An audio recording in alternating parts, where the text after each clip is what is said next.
સુરક્ષા બનાસકાંઠાની 34,000થી વધુ દીકરીઓને મળશે રસી. અર્બન હેલ્થ સેન્ટર પાલનપુર ખાતે જિલ્લા વિકાસ અધિકારી શ્રી એમ.જે. દવે દ્વારા HPV રસીકરણ અભિયાનનો પ્રારંભ કરવામાં આવ્યો, જેમાં કિશોરીઓને સર્વાઇકલ કેન્સર જેવી ગંભીર બીમારીથી સુરક્ષિત રાખવામાં HPV રસીની મહત્વપૂર્ણ ભૂમિકા અંગે માહિતી આપવામાં આવી હતી.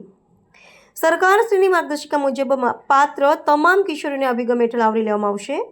આ પ્રસંગે RCHO શ્રી ડોક્ટર બ્રિજેશ વ્યાસે જણાવ્યું હતું કે સરકારશ્રી દ્વારા મહિલાઓમાં ગંભીર એવા સર્વાઇકલ કેન્સરથી આપણી દીકરીઓને સુરક્ષિત કરવા એક વિશેષ પહેલ હાથ ધરાઈ છે, જેમાં 14 વર્ષની તમામ કિશોરીઓને જીવનરક્ષક HPV રસી સંપૂર્ણપણે મફત આપવામાં આવશે. બનાસકાંઠા જિલ્લામાં અંદાજે 34,000થી વધુ કિશોરીઓને આગામી 3 મહિના સુધી નજીકના તમામ પ્રાથમિક આરોગ્ય કેન્દ્રો પર આ રસી ઉપલબ્ધ રહેશે અને નવી રસીઓને લઈને ફેલાતી અફવાઓથી દૂર રહી યાદ રાખવું કે રસીકરણ દ્વારા આપણે અગાઉ અનેક રોગોનો નાશ કર્યો છે.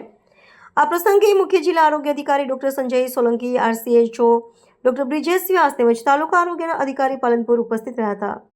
તમામ બનાસકાંઠા માટે એક અત્યંત આનંદનો વિષય છે કે સર્વાઇકલ કેન્સર જેવી બીમારી જે મહિલાઓમાં બીજા નંબરની સૌથી ભયાવહ અને વધારે થતી કેન્સરની બીમારી છે, એનાથી બચવા માટે એક અત્યંત મોંઘી રસી જેને HPV વેક્સિન કહેવામાં આવે છે, સરકાર દ્વારા તમામ 14 વર્ષની બાળકીઓને મફત આપવાની આ એક આયોજન ચાલુ કર્યું છે.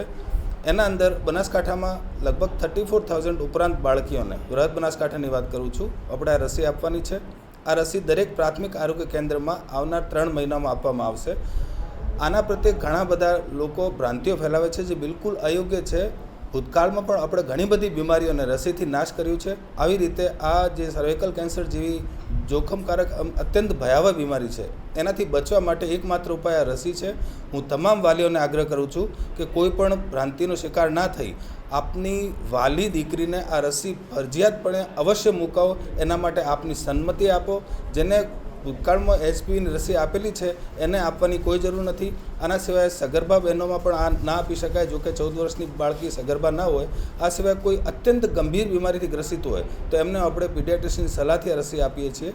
પણ મારું આ એક બધાને પ્રાર્થના છે કે સરકાર જ્યારે એટલી સુવર્ણ તક આપણા માટે લાવી છે અને આ એક જીવન રક્ષક રસી જ્યારે લોન્ચ કરવામાં આવી છે, તો મારું આગ્રહ છે, સરકારનો આગ્રહ છે કે દરેક બાળકીને આ રસી અપાવે અને કેન્સર જેવી જોખમી બીમારીથી આપના વાલી દીકરીઓને બચાવો.